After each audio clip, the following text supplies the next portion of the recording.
গাড়ির ভিতরে বসে আছি, এত পরিমাণ মশা, মশার যন্ত্রণায় বাঁচতেছি না। এখন কি করছি, গ্লাসগুলো উঠাই দিয়া, এই যে দেখেন দেখেন কি পরিমাণ মশা, দেখেন মশার অত্যাচার, এই যে দেখেন। এখন দিছি কয়েল লাগাই দিয়া এই যে গ্লাস উঠাই দিছি। এখন মশা প্রচুর পরিমাণ চেষ্টা করতেছে বাইরে যাবার জন্য, এই যে দেখেন, কিন্তু বাইরে যাইতে পারতেছে না, কারণ ওনারা এখন নিঃশ্বাস বন্ধ হয়ে শ্বাস প্রশ্বাসে মারা যাবে। ওনারা অক্সিজেনের অভাবে এখন মারা যাবে, দেখতে পারবেন কিছুক্ষণের মধ্যেই আহত নিহতর লাশ পড়ে যাবে।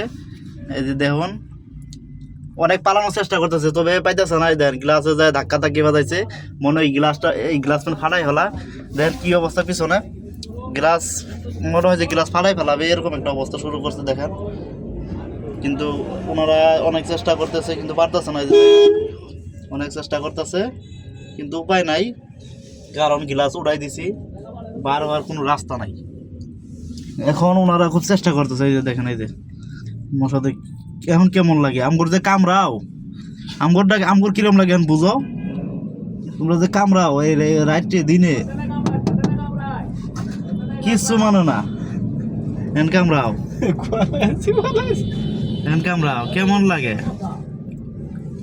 কামড়াও। যারা মারা যাবা তাদের জন্য, এই যে মশা যারা মারা যাবা তাদের জন্য দাফন কাফনের ব্যবস্থা আছে, যে দাফন কাফন সাদা কাপড় মশার জন্য। এবং কি আমাদের গাড়িতে মোল্লাও আছে, এই যে মোল্লা আছে, এই যে মোল্লার মশা দাফন কাফন করবো, মোল্লা রাখছি, এই যে দাফনের কাপড়, ঠিক আছে, সমস্যা নাই।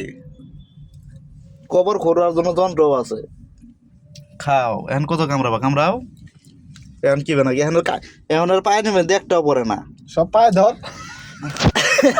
পায়ে ধরতো না মশা।